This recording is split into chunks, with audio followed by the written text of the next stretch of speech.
Alright, greetings YouTube. Welcome back to my channel. This is Danielle Bluestone, and I'm talking to you on August the 13th, 2025. Just the other day I had someone write to me on YouTube and ask me if I was going to do any more paperclay videos. So it's time that I gave you an update on what's been happening here. Anyway, my house is gone, the studio is gone. I've been on the road for 5 years, and almost 6 years now, I guess. And anyway, this is what's the new normal for me. I'm living in a park in this trailer behind me, and there's forest fires going on in the distance. And I'm going to try and get back to work. I'll give you a little update on what's been going on. So okay, so here goes.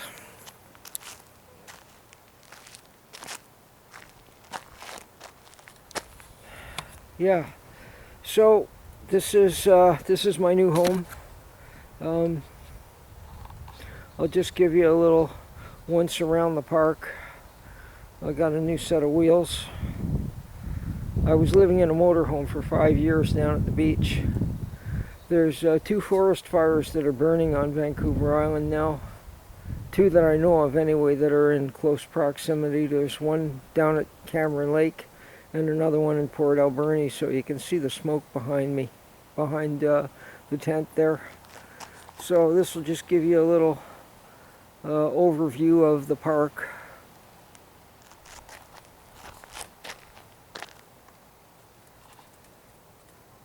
Yeah, it's really smoky tonight.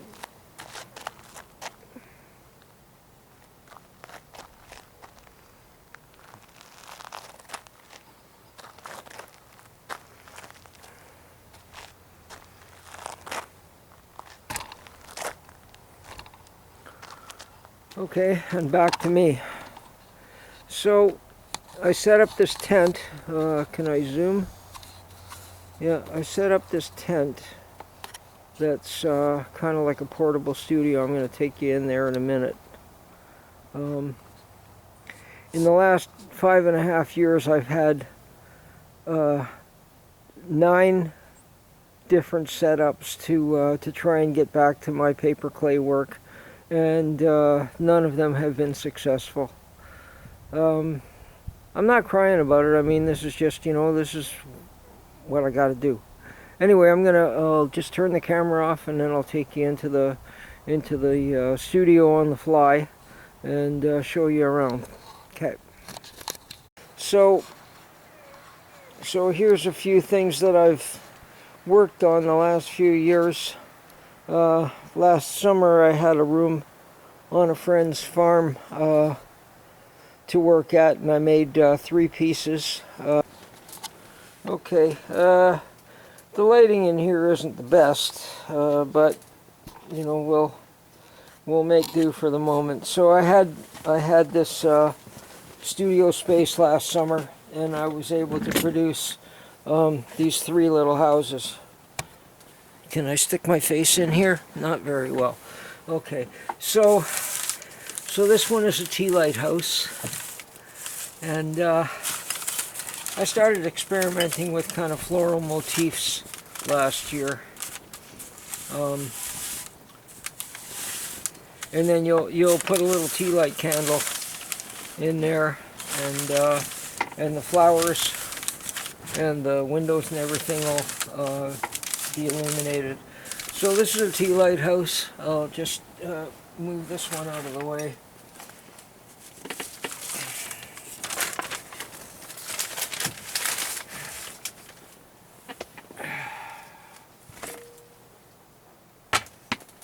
There, and this is also a tea light house. I put a hole in the bottom that you can put a tea light candle in, and so these are fine. So of the work that I did last summer, I was able to find a guy in Nanaimo about 30 miles south of here, who was willing to do firings for me. So these 3 pieces are bisque fired now, and these two have to be painted. So now, this one is a birdhouse, and I don't know. Can you see the bird motif on there? Can I zoom in?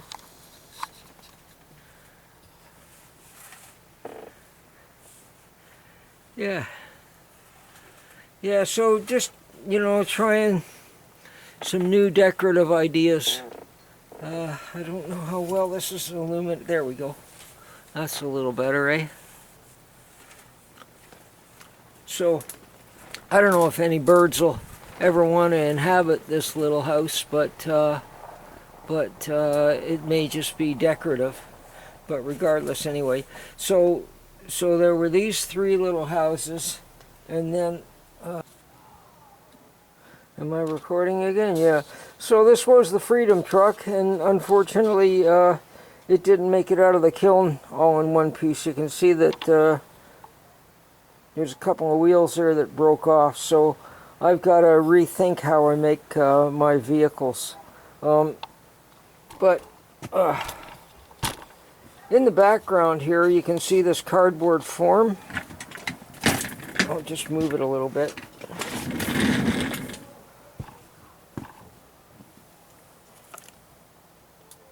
There.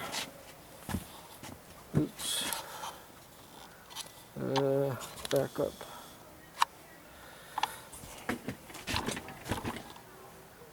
Alright, so that cardboard form is the truck body, and it was just made with corrugated cardboard and a hot glue gun. And as I get back into shooting video, I'll demonstrate things like this. Essentially what I did was build the form and then put a plastic bag over top of the cardboard form and slather clay all over it, like slabs of clay, and then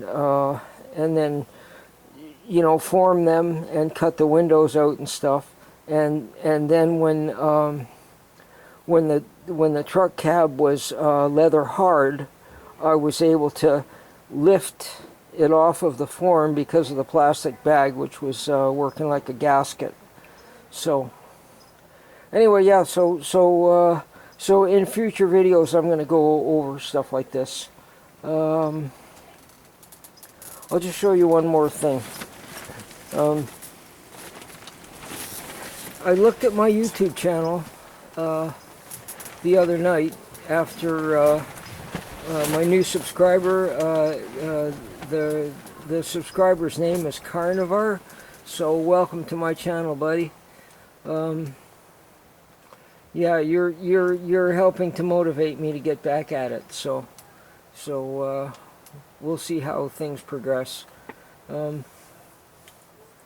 Alright, yeah, I'm kind of limited for space in here, but okay, I'll switch the camera off again, and then I'll just show you one more thing. Okay, so this here is Space Dog, and he was part of a series that I made, ceramics that I've made over the last 20 years, called Dogs from Outer Space. I'll just turn him around so you can see him from the side. Okay, and he's painted with phosphorus paint. So if I turn the light out, there, can you see him glowing? There, a little bit. The phosphorus paint needs to be recharged, and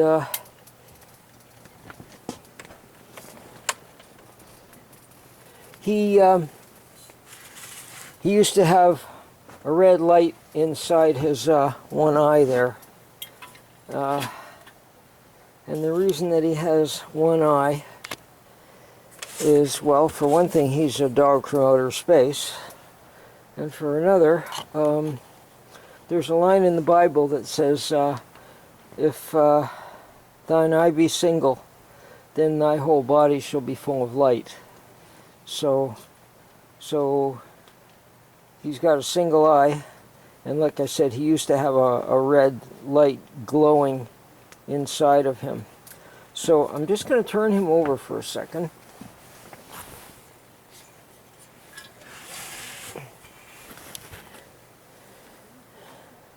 And you're going to see that he's hollow inside.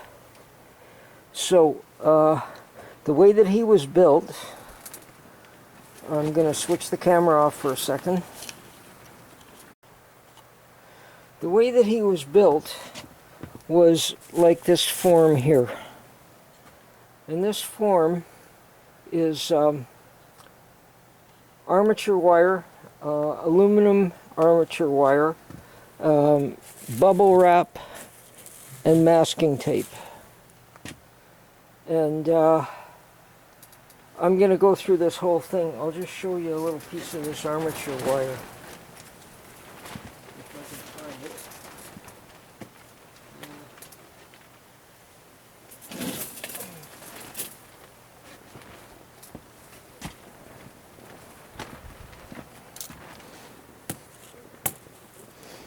Yeah, here's a whole whack of it. It's very flexible. Where's that other form? It's very flexible, and so what I did was I started out building a skeleton, and that's kicking about here somewhere. So the first stage of this is to find on the internet a picture of a skeleton of a dog, and based on that picture, to build a skeleton out of armature wire, and then using bubble wrap and masking tape to flesh out the form.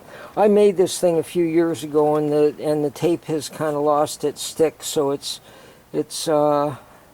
I mean, this is just for demonstration purposes only.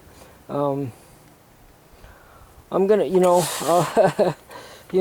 God willing, I'll be able to get back to work. I mean, if we don't get evacuated from these bloody fires, I'll be able to get back to work and record some new videos.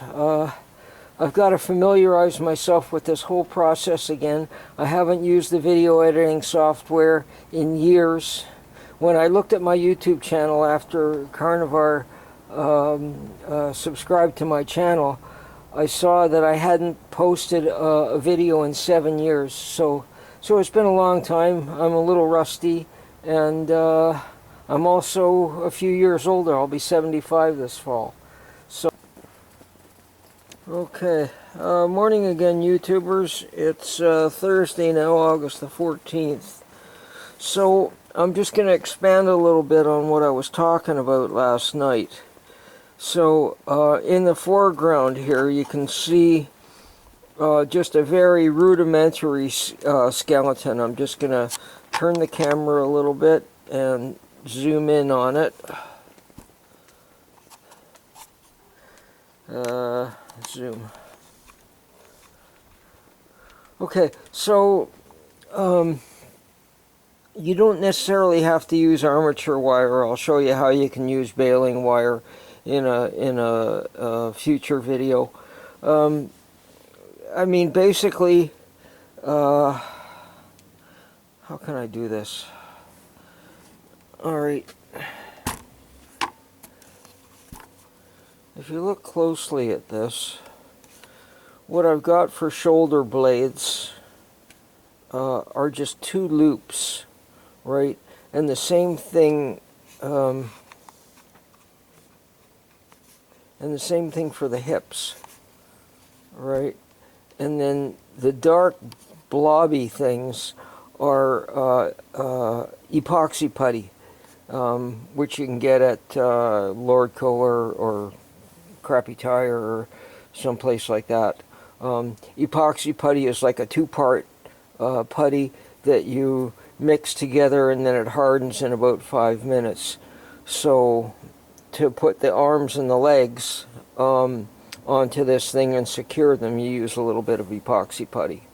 When I was talking about a skeleton, I didn't mean a literal skeleton. It can be, as simple as this. Just for the rib cage, you can just wrap up a ball of what do you call it, bubble wrap and masking tape, and make for a rib cage.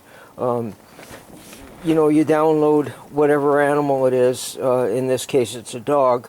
You download a skeletal picture of the animal that you want to build, and then bulk out the form from there.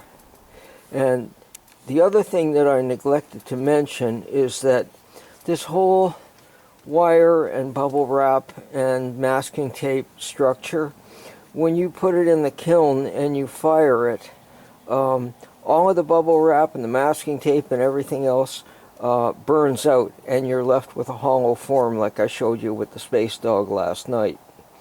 So, okay, so that's enough technical stuff for now. I'll just switch the camera around and I'll give you some closing remarks and get this thing edited and get it up on YouTube. Okay, so click.